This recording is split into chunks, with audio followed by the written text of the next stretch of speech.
Tesla strategic secrecy creates nightmares for Lutz BMW, Daimler-Benz, and the shorts is our story for today. This is Greg for Teslafaninsight. Thanks once again for joining us. If this is your first time on our channel, welcome. If you're a repeat visitor, welcome back. Wanted to also thank our Patreon supporters and our subscribers. If you're involved in either, it's a great support to the channel and we appreciate it. Also wanted to note that we're receptive to constructive criticism and always working to improve the channel, and appreciate any input that moves along that line. So today's show focuses on the fact that we're kind of an unusual structure based on what we usually do. We're going to start off sort of covering some news items that have hit relative to Tesla, and then kind of dive into the meat of our show. And I think that the two of them sort of blend nicely.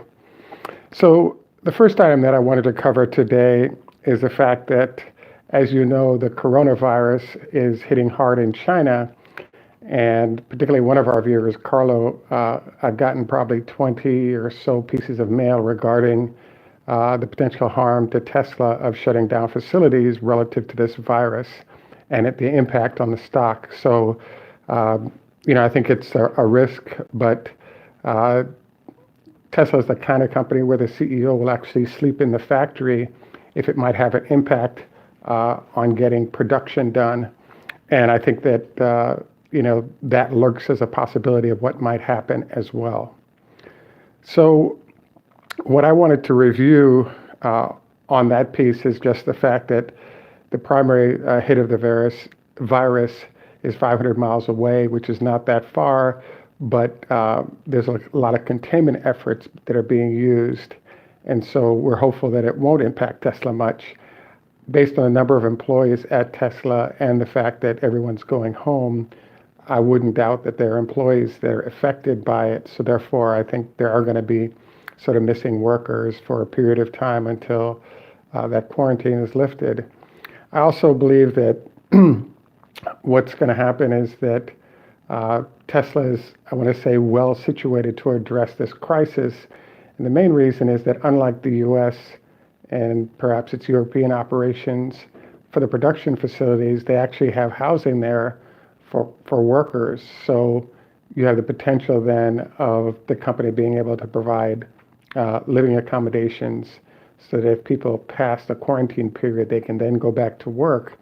And yes, there'll be interface of truck drivers to their drop-offs or other interfaces to the outside world by employees, but the fact is you can manage them pretty well now that the factory is mostly built, even though there is construction that's still going on. So we're hopeful that this won't be a big deal, but I think the company is well suited to manage this, and we'll keep an eye on it and update as we get more information. The next thing that we wanted to address is there's something called the stamping machine controversy. What this is about is that there was a suggestion made that the factory in China was not actually producing vehicles. It was simply an assembly plant for Tesla finished products that were shipped from the US.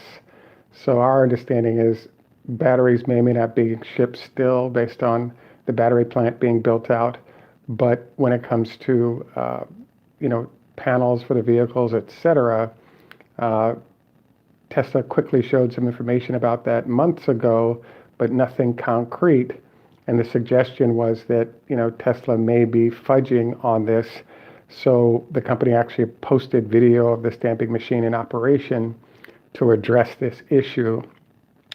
So that stamping machine issue sort of rolls into one of the processes that we've noticed and why we sort of decided to do this video, which is Tesla's strategic secrecy. So in theory, Tesla simply could have taken a camera and walked through the whole factory so that you could see every process working. But there have been photos of different parts of the plant with cars on the production line, et cetera. So there have been different ways to sort of gather information on the company and its real operations in that factory. And so therefore you can make decisions about whether or not Tesla is legitimately operating a successful operation. So we kind of brought up this because there's Bob Lutz is an longtime auto executive and now an advisor to many companies. And one of the things he brought up was the fact that there was a possibility that all a large company had to do was to go out and put in a whole bunch of batteries, and that would be superior to what Tesla was doing. And so I thought this was kind of interesting because logically it kind of makes sense if you have a certain size battery. If you go to a larger battery, you should get more range. So basically, Bob Lutz has suggested this would quickly solve the mystery of Tesla's advantages on batteries, and that would allow the large firms to kind of sweep in. And there seemed to be a lot of industry executives / investment folks like the hedge funds that thought this would be the case as well, contributing to the downfall or even bankruptcy of Tesla in a short period of time. But that really hasn't worked out. And the question is kind of, well, what's happening with that? And the first part of answering that is the fact that, as Bob pointed out, if you, let's say, double, in order to pick up, if you do 30% more battery than Tesla has available, in order to try to eliminate the range advantage that Tesla has, how does that work out? And the answer is that if you already have 40% of the vehicle cost associated with batteries, by increasing or even doubling that, you start pushing the price up from an average of, let's say, $60,000 or $70,000 for a 200-mile range vehicle. You know, once you push it up into the 1 to 150,000 range, the number of people that can afford that vehicle actually drops dramatically. The other problem you have is you have the weight associated with the additional batteries. And then the third problem, which we just experienced, is that we've been involved in helping to figure out a contract in Florida for transportation for folks that are in the tourist area. And there was a solution offered that would address the EV or electric vehicle sort of movement of passengers and luggage. But the problem that popped up was that this introduced another problem, which is the battery sizes required to move a large vehicle with several passengers and their luggage was so large that the luggage bay was consumed by batteries. So yes, you can go larger on the batteries, but what happens to the space that's consumed by those larger packs? So currently what we're seeing is that the individuals that have chosen to sort of make an effort in this arena have been doing sort of 100 kW is kind of the max size that folks are using to try to optimize weight, price, and size. But you know, if there was more room, theoretically, you could just go crazy on the number of batteries because it wouldn't be a big deal. So what we were fascinated by is that it seemed like a quick solution to Tesla that Bob Lutz had proposed, but that was sort of circulating, and the idea sort of falls apart. The one other thing that we were intrigued by in the strategic secrecy zone is that we actually had I had a friend of mine from Stanford who visited the Gigafactory and kind of got a look at the production area for batteries. And as of 3 years ago, we talked about it. He pointed out that he saw no way in which Tesla would preserve its competitive advantage, because if you go and look at it, there's just large numbers of chemicals that are being blended in order to deliver the batteries or the cells, and then those are being built into packs. And the issue he had with the whole thing was, in light of the fact that you could have so many companies in the world reverse engineer what Tesla was doing, you'd end up with a situation where they would easily be eclipsed by competitors who were able to replicate what they were doing. And I can't say his logic is too far off, because once the 2170 battery came out, there were folks from Samsung who indicated that they would be able to reverse engineer the new 2170 within 30 days, and that by 2021 or so, they'd be able to produce scale quantities of those batteries. And so perhaps his argument was valid in that regard. But one of the things that we kind of discovered, and by the way, we did have several of our viewers as well as us really were of the mind that, is Tesla in some trouble? Because if they entered China and they had their battery setups replicated by the Chinese, you potentially have your competitors all over you very quickly. And one of our kind of show advisors, Professor Sklar, indicated that, in terms of the battery configs, what makes you think that the Chinese haven't already achieved that? And so so I was kind of surprised by his analysis, but it totally made sense.